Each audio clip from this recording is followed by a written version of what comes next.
Boa noite. Que a paz seja conosco neste momento. Quero vos contar uma história.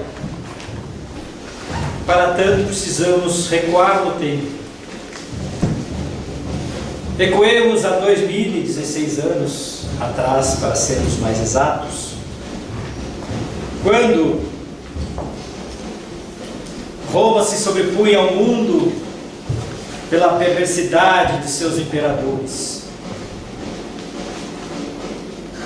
É nesse período que é necessário que se faça a mudança, porque o planejamento espiritual não podia mais esperar. É então que o imperador Júlio César, na época, passa o trono ao seu enteado Otaviano, e este, com muita sabedoria e com muita tranquilidade, passa a governar Roma. É então que a paz começa a se estabelecer, porque este homem cessa as guerras, porque era necessário que as guerras cessassem. E é nesse período de calmaria e de paz que a equipe espiritual consegue sanar as energias deletérias e preparar a egrégora espiritual para que o grande acontecimento, ou melhor, o maior acontecimento da Terra pudesse vir até nós. E nesse período que também a grande Israel é dominada por Roma. E a pequena Nazaré tomaria notoriedade quando a chegada de um anjo, a choupana de Maria, essa jovem, linda, bela e grávida, ele a saúda com os costumes da época. Ave Maria, vós sois cheias de graça, o Senhor está convosco, e bendita sois vós entre as mulheres, e bendito é o fruto do vosso ventre, que está para vir. A princípio, uma simples saudação, mas para nós um grande acontecimento.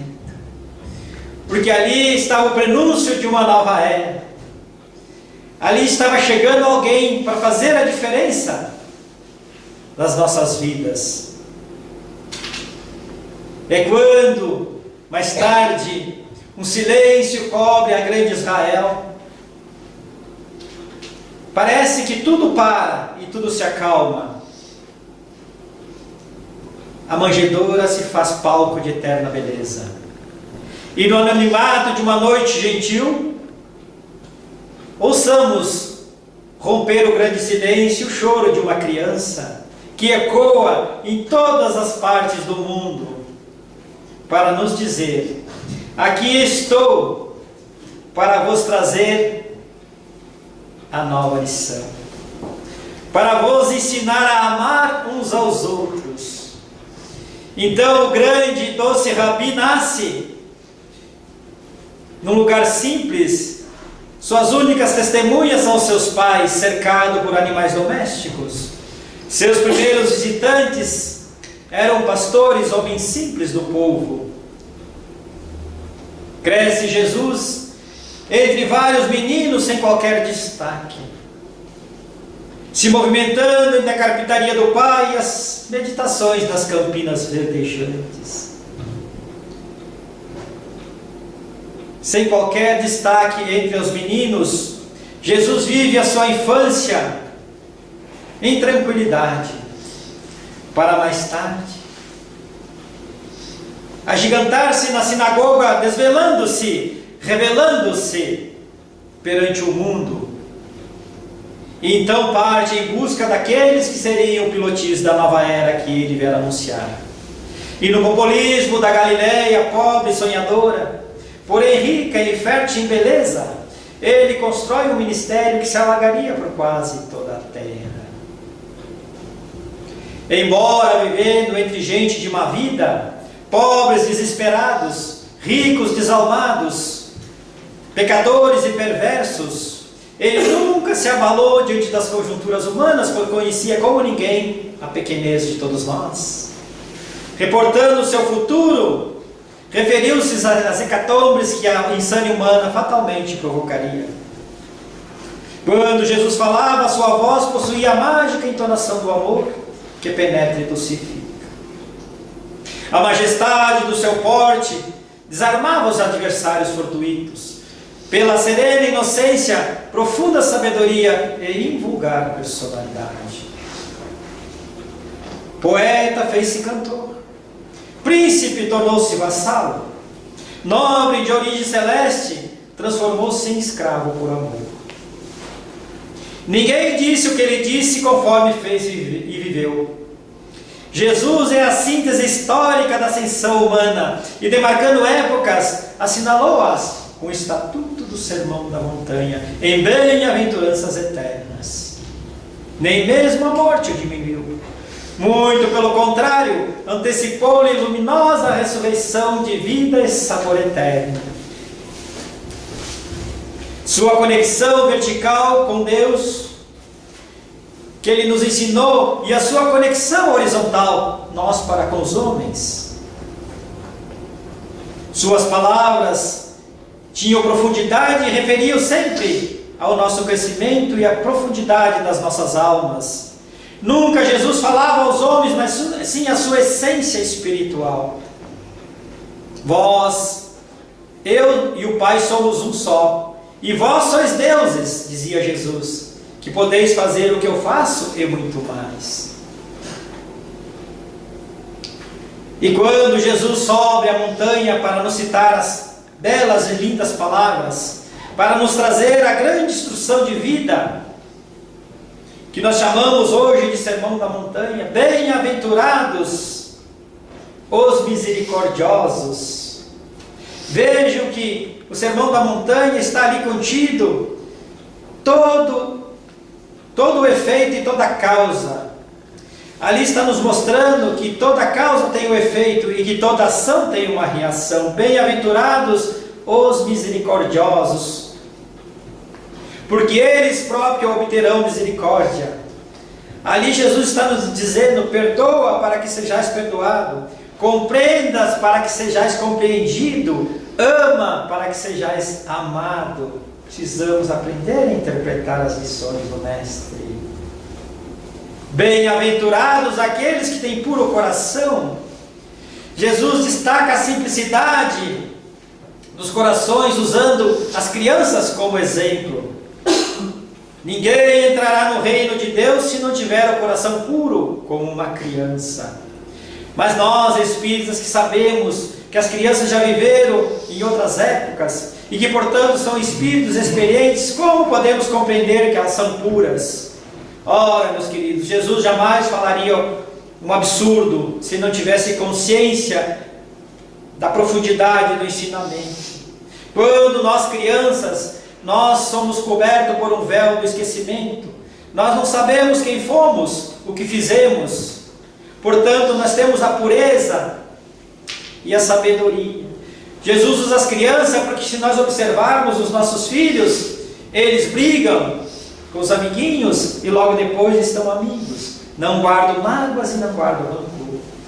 São puros nas suas atitudes. Por isso Jesus usa como exemplo as crianças no Sermão da Montanha. Bem-aventurados os mansos e pacíficos. Bem-aventurados os mansos, porque herdarão a terra. Quem são os mansos? Quem são as pessoas que têm a mansuetude no coração, que têm a paz no coração? Quem são as pessoas que têm a misericórdia dentro de si? Quem são as pessoas que não ligam para as agressões? Bem-aventurados eles, porque herdarão a terra. Os mansos. Bem-aventurados os pacíficos, porque serão chamados filhos de Deus. Quem são os pacificadores? Diríamos nós, espíritas, que tentamos amenizar as situações. Então, quando Jesus nos fala da mansuetude, Quando Jesus nos pede para que sejamos pacíficos, para que tenhamos indulgências, para que tenhamos a caridade no coração, não a caridade material, porque essa é mais fácil de realizar, mas a caridade moral, a caridade para com nós mesmos. Antes de fazer a caridade ao outro, precisamos fazer a nós mesmos. Já dizia ele lá atrás: conheça-te a ti mesmo, porque o resto te será revelado.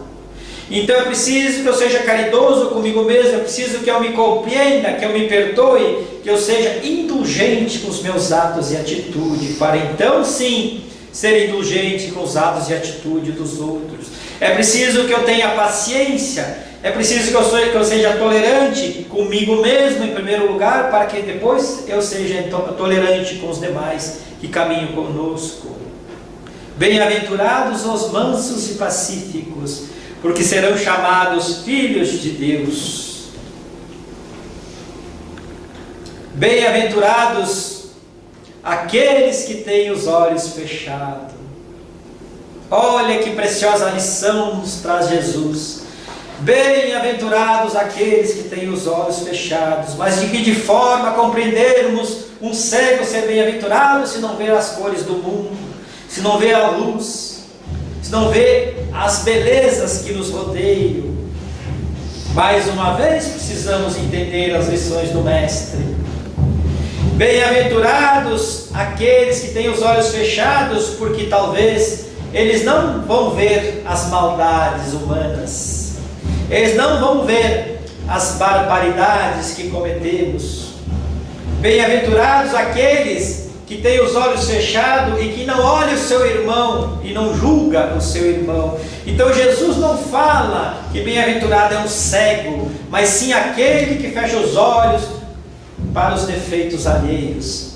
Bem-aventurados sois vós, que olha no outro, senão qualidades e bondade.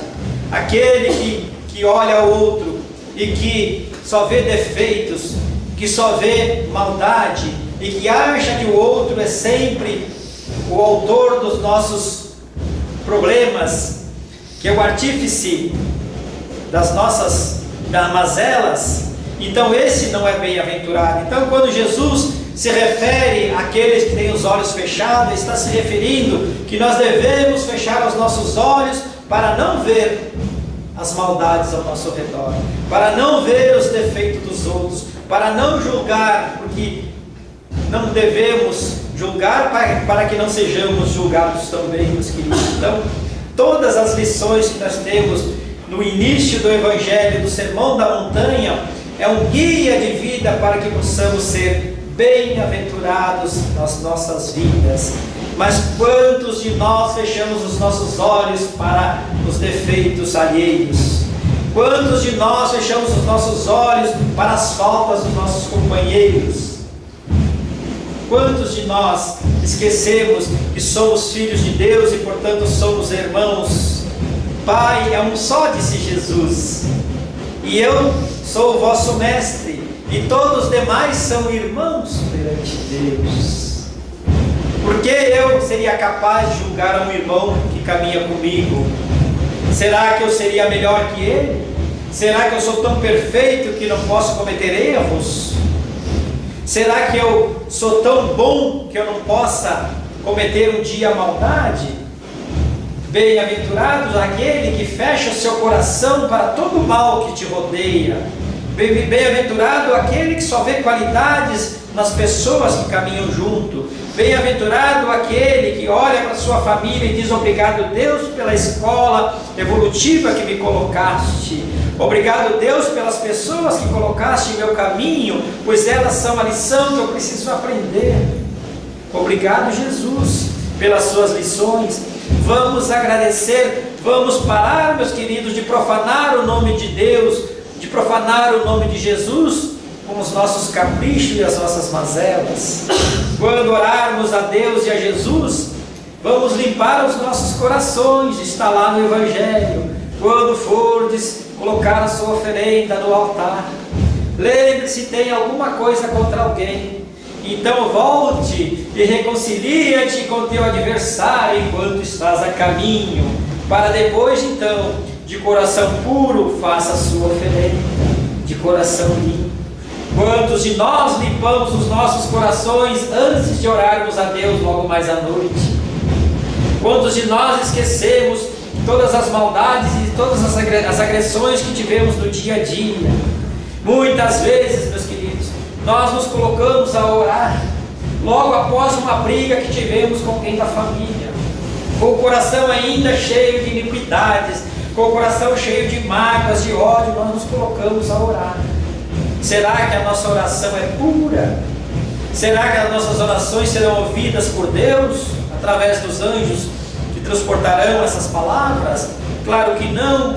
É preciso limpar as nossas mentes, os nossos corações, para que possamos então, de alma lavada, elevar as nossas palavras. Então serão ouvidas, serão conduzidas, e assim nós vamos receber. Não podemos, meus queridos irmãos, nos colocarmos diante de Deus com o nosso coração cheio de mazelas. Como podemos ser chamados de filhos de Deus? Como podemos nos elevar e dizer: ó Pai nosso que estás no céu, olha para mim e perdoa as minhas ofensas? Mas se eu não perdoo aquele que cometeu um erro contra mim, perdoe para que sejais perdoado. Bem-aventurado os misericordiosos. Tenha misericórdia de você. Olhe para dentro de você e tenha pena das maldades que você comete contigo mesmo. Quando Jesus diz: reconcilia-te com teu adversário, Ele está se referindo a nós mesmos muitas vezes. Perdoa o seu inimigo, Ele está se referindo a nós mesmos, porque nós cometemos muitas monstruosidades para com nós mesmos. Quem de nós já não cultivou ódio dentro do coração? Quem de nós ainda não cultiva mágoas, ressentimentos? Quem de nós já não julgou e já não falou palavras malditas? Quem de nós já não desejou o mal àquele que nos feriu? Quem de nós já não chorou porque foi atingido pelas maldades alheias? Mas as nossas lágrimas muitas vezes são bálsamos que nos consolam. Então, quando abrirmos o Evangelho nas primeiras partes e olharmos o Sermão da Montanha, vamos prestar atenção em todo o seu conteúdo, em toda a sua essência, em cada palavra que Jesus trouxe a nós. Recordemos o que eu falei no começo. Olha todo o trabalho que Jesus teve para chegar até nós.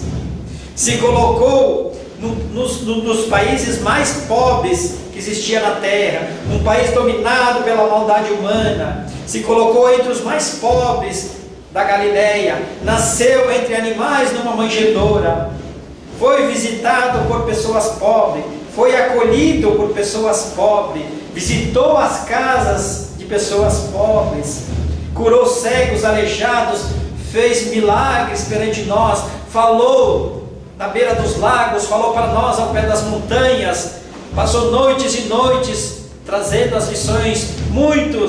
Muitos dizem que jamais ouviram Jesus sorrir, mas muitos se ouviu Ele chorar por nós, porque Ele conhecia as nossas mazelas. Muitas lágrimas verteram do nobre mestre querido Rabi para nos consolar. 33 anos Ele ficou conosco, e nós reclamamos muitas vezes que Jesus nos abandonou.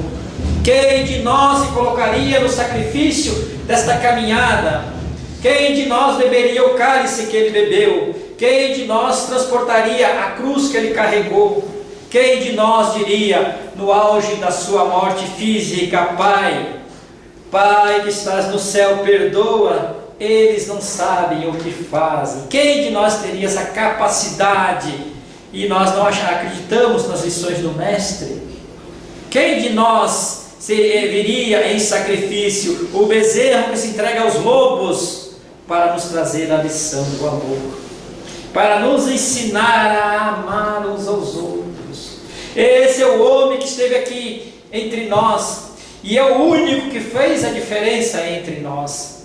É o único que se entregou ao martírio da cruz para nos ensinar que o nosso corpo nada é perante a nossa alma quando está iluminada, que as dores físicas muitas vezes é que cura a nossa alma doente, que nós habitamos um corpo, mas nós não somos um corpo físico, e que muitas vezes as doenças são o bálsamo que nos consola, porque as nossas almas estão cheias de mazelas, nós somos deficientes das almas, nós temos muitas deficiências e acabamos por esconder com o corpo físico. Jesus nos revelou tudo isso, nos revelou a doutrina divina, quando partiu daqui disse: eu me vou, mas vos prepararei o caminho, e quando o caminho estiver pronto, eu voltarei para buscá-lo, mas antes eu vos enviarei um Consolador, o Consolador prometido, esse que o mundo não viu e nem verá, mas quanto a vós conhecê-lo-ei, porque estará dentro de vós. O Espírito da verdade, que vem consolar os pobres, que vem trazer o bálsamo que cura as almas feridas.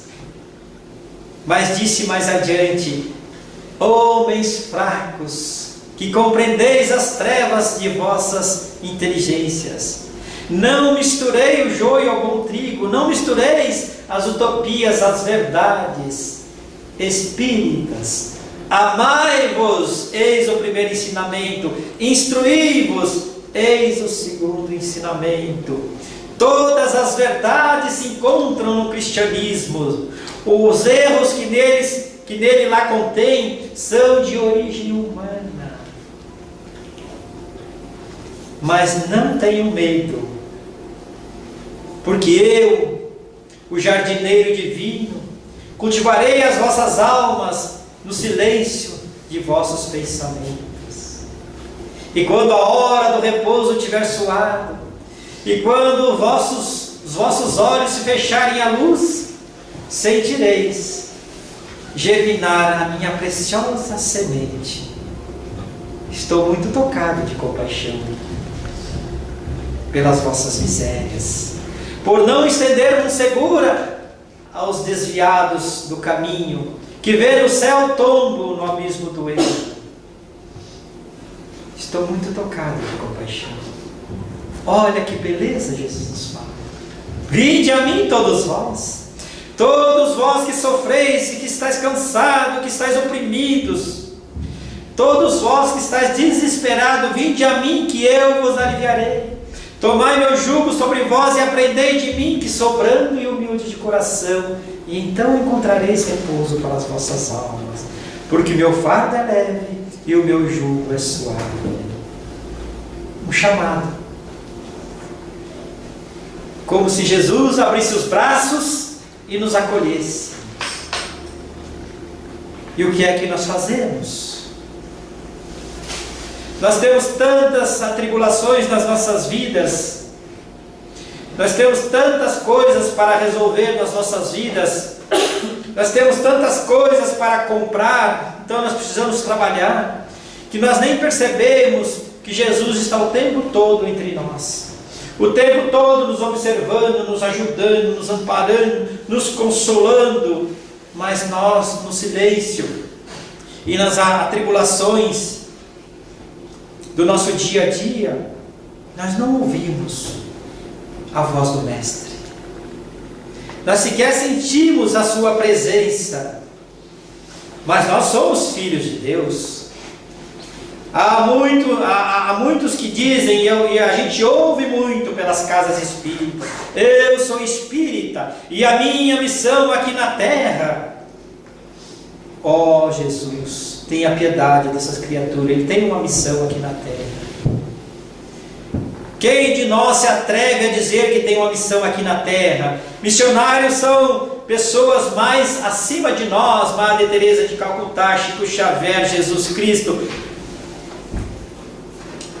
Mahatma Gandhi e assim por diante, todos esses, Krishna e todos da antiguidade que vieram e fizeram a diferença. Nós apenas somos obreiros, estamos inseridos na grande obra divina, e é preciso que trabalhemos de sol a sol, é preciso que botemos a mão na charrua, e preciso que nós trabalhemos a nossa terra para a semente. É assim que Jesus pediu, que nós podemos trabalhar a nossa maleável argila, para que sejamos o artífice do nosso próprio destino. Porque aquele que nos criou imperfeitos para que nos tornasse perfectíveis, talvez Ele esteja nos esperando que lá na frente nós possamos resplandecer e quem sabe cantar hosana nas alturas.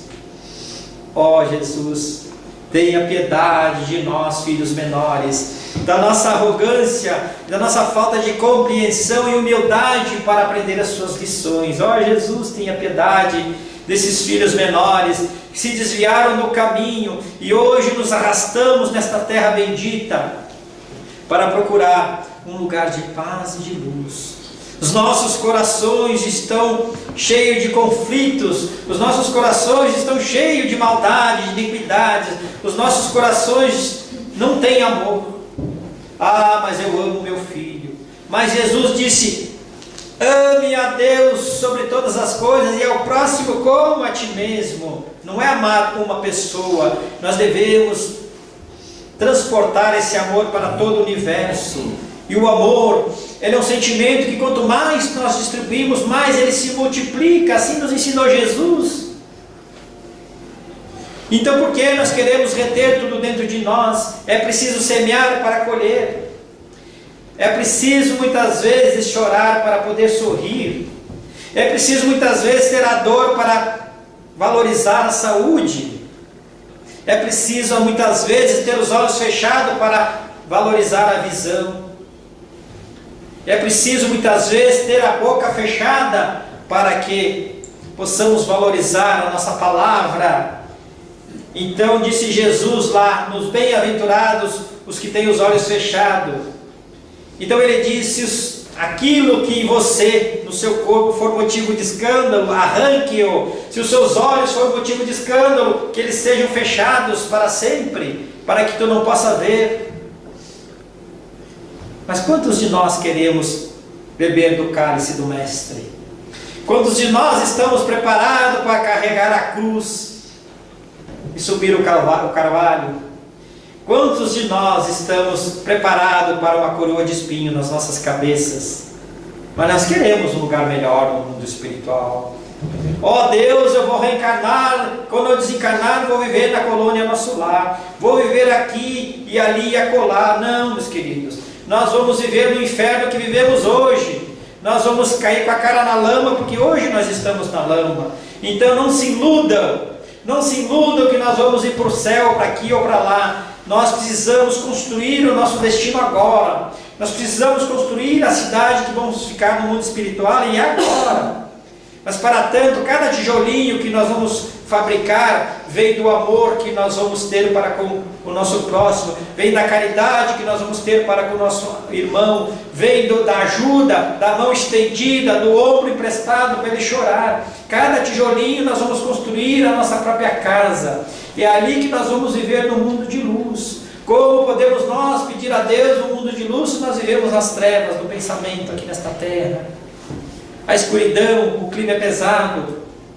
Como diz André Luiz, quando pairava sobre o Rio de Janeiro para fazer um trabalho de pesquisa, ele diz: olhe como as pessoas se movimentam lá embaixo na terra. São vermes, olha a palavra que ele usa, são vermes se arrastando na terra. E nós achamos muitas vezes que somos melhores, porque temos algum dinheiro, porque temos um carro, porque temos uma roupa bonita, porque podemos fazer uma viagem, nós nos achamos melhores.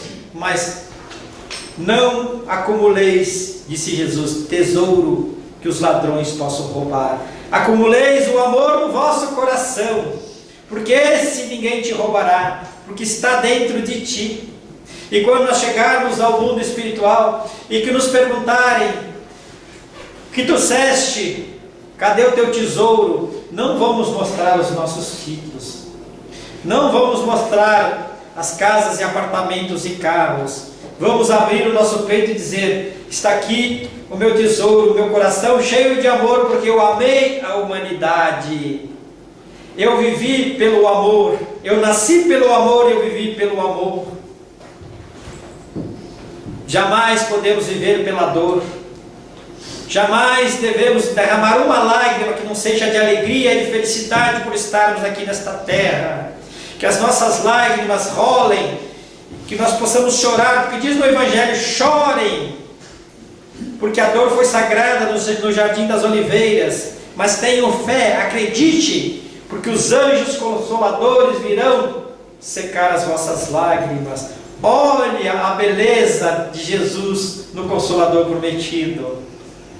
Então nós estamos aqui hoje, somos espíritas, e muitas vezes os espíritas se acham uma raça superior. Não, nós somos os últimos servos do Senhor, nós somos os últimos a sentar na mesa, porque aquele que se eleva será rebaixado, e aquele que se rebaixa será elevado. Os últimos serão sempre os primeiros, lembre-se disso. Então, meus queridos, quando nós desenvolvermos qualquer pensamento de orgulho e vaidade dentro de nós, vamos olhar para o céu e dizer: Senhor, me perdoa, porque eu não sou nada perante Ti. Eu sou apenas uma célula do grande universo. Eu sou apenas um grão de areia no grande deserto. Mas sem grãos de areia não existiria o deserto. Portanto, eu sou importante porque eu faço parte dessa comunidade que está aqui na terra. Eu sou alguém, eu sou filho de Deus. Eu não sou só um corpo que anda, Senhor. Eu não sou só uma voz que fala, os olhos que vê. Eu sou muito mais. Eu sou alma, eu sou espírito, eu sou filho de Deus, eu sou uma essência divina. Eu sou luz que pode brilhar. Eu sou herdeiro do universo. Então, Senhor, obrigado por me colocar nesta terra bendita. Obrigado por poder falar, por poder compreender, por poder ver, poder caminhar, estender a mão. Obrigado, Senhor. Devemos agradecer todos os dias pelo alimento que temos na mesa, pelo teto que cobre as nossas cabeças, porque enquanto outras pessoas estão no relento, nós estamos cobertos, nós estamos na nossa casa quentinha, nós temos o nosso alimento selecionado. Obrigado, Senhor, porque nós temos um veículo que nos movimenta onde nós queremos ir. Obrigado, Senhor, porque eu tenho uma mãe, eu tenho um pai, eu tenho irmãos, eu tenho filhos, eu tenho família, eu tenho amigos. Obrigado, Senhor, tanta coisa que nós temos para agradecer. Mas por que nós nos lamentamos e reclamamos tanto da vida? Que nós achamos sempre que a nossa vida é uma miséria, que a nossa vida é uma desgraça, se nós temos tudo para ser felizes? Por que reclamamos tanto? Então vamos orar e agradecer a Deus por tudo que temos. Porque na próxima encarnação não sabemos se não seremos um mendigo nu na rua, um pedinte, ou alguém numa situação diferente, uma situação difícil.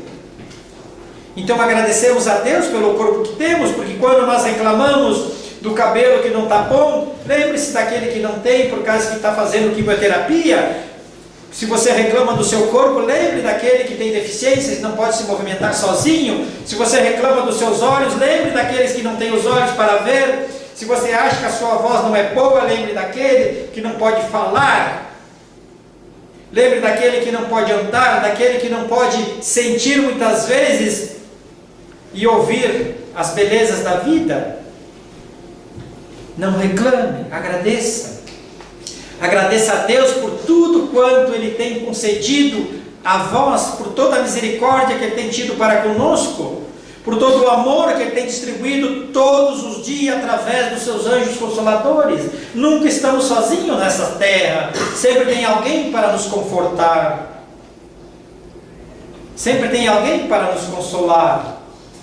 E muitas vezes nós entramos em depressão porque achamos que a vida está difícil, porque nós não conseguimos realizar os nossos sonhos, os nossos caprichos, porque o salário que nós ganhamos não é o suficiente. Então tudo isso está lá nas lições do Sermão da Montanha: bem-aventurados os pobres de espíritos. Porque a pobreza espiritual não quer dizer o homem sem orgulho, por dentro de si. O homem compreensivo, o pobre de espírito, é aquele que não se acha melhor que ninguém. O pobre de espírito é aquele que compreende que todos nós estamos aqui por uma pequena temporada nesta terra. Que se queremos ascender a mundos mais elevados, é preciso que comecemos agora a plantar essa semente, para que a árvore cresça, para que o fruto seja saboroso, para que não tenhamos mais que sorver esse cálice amargo da dor e da dificuldade que passamos aqui nesta terra, para que não tenhamos mais que caminhar como vermes que se arrastam, para que possamos levitar e flutuar, que tenhamos uma vida mais alegre, mais livre, mais soltos, mais compreensivos e mais felizes.